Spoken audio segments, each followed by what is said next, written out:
Merhabalar, Sevdan Mutfağı YouTube kanalıma hoş geldiniz.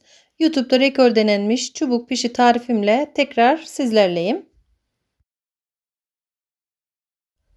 Hemen hamurumuzu yoğurarak tarife başlayalım. Yoğurma kabına 1 çay bardağı süt ekliyorum. 1 tane yumurta. 1 tatlı kaşığı tereyağı ekliyorum. 50 gram kadar beyaz peynir.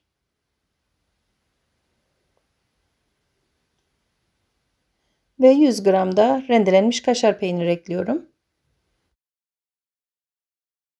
Üzerine ince doğradığım 3-4 dal maydanozu da ekledim.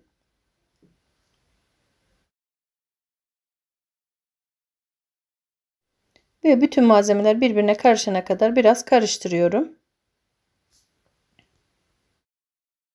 Karışımın üzerine 1 su bardağı un ekliyorum. Yarım paket kabartma tozu ve yarım tatlı kaşığı tuz ilave ediyorum. Yoğurmaya başlıyorum hamuru. İkinci su bardağı unu da azar azar ekleyerek hamurumu yoğurmaya devam ediyorum.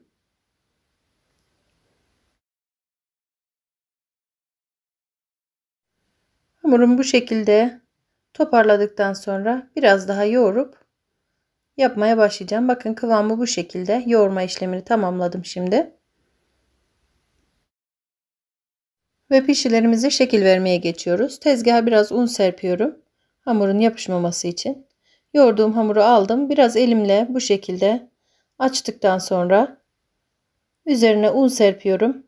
Ve merdane ile açmaya devam edeceğim. Hamurumuzu çok ince açmayalım. Çok da kalın olmasın.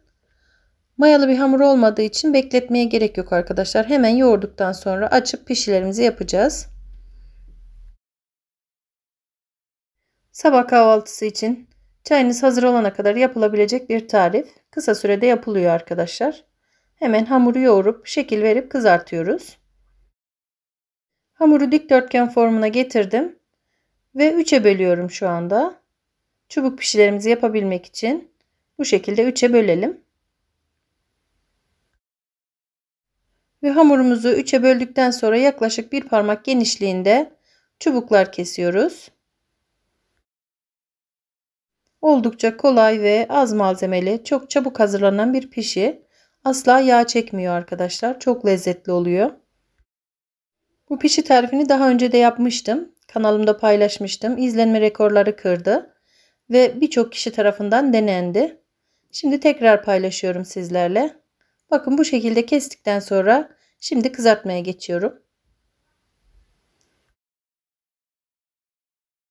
Kızartacağım tavanın içerisine biraz sıvı yağ ekliyorum arkadaşlar. Bol yağda kızartmıyoruz. Tavamızın dibini kapatacak kadar yağ olması yeterli.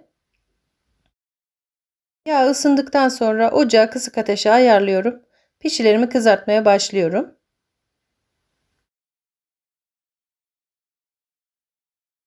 Bu çubuk pişiler çok çabuk kızarıyor arkadaşlar. Bu yüzden yağınız ısındıktan sonra mutlaka kısık ateşe ayarlayın ocağınızın altını.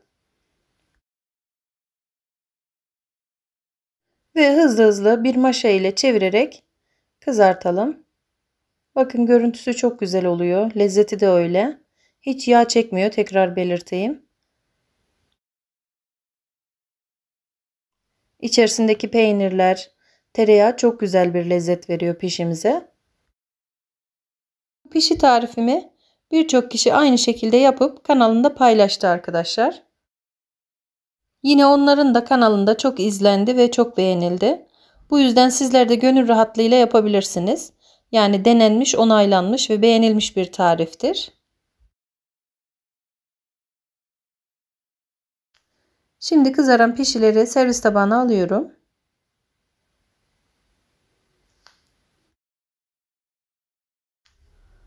Bakın bu şekilde çok güzel görüntüsü. Oldukça iştah açıcı.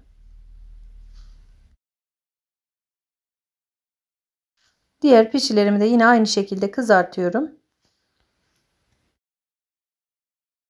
Çok çabuk bir şekilde kızarıyor arkadaşlar. Başta da söylemiştim. Hızlı hızlı çevirerek pişirelim. Hamurun içerisine isterseniz maydanoz yerine dereotu da ekleyebilirsiniz. Ya da sevdiğiniz yeşilliklerden ekleyebilirsiniz. Ya da hiç yeşillik eklemeden sadece peynirli olarak da yapabilirsiniz. Pişilerinizi kızarttığınız sırada yağınızda eksilme olursa azar azar üzerine ekleyip tekrar ısınmasını bekleyerek devam edebilirsiniz pişilerinizi kızartmaya.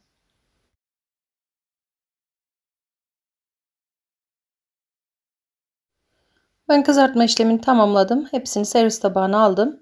Şu şekilde sizlere yakından da göstereceğim şimdi. Bakın hiç yağ çekmedi. Gerçekten de bu pişi hiç yağ çekmiyor arkadaşlar. Dışı çıtır çıtır, içi yumuşacık. Harika bir tarif. Başta da belirtmiştim. Binlerce kişi tarafından denendi ve çok beğenildi. Sizler de gönül rahatlığıyla yapabilirsiniz. Ve bir tarifimin daha sonuna geldim arkadaşlar. Deneyecek olan herkese şimdiden kolay gelsin ve afiyet olsun diyorum.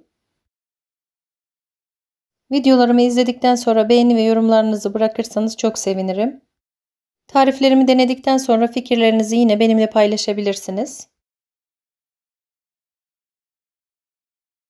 Yeni tariflerde görüşmek üzere. Hoşça kalın. Allah'a emanet olun.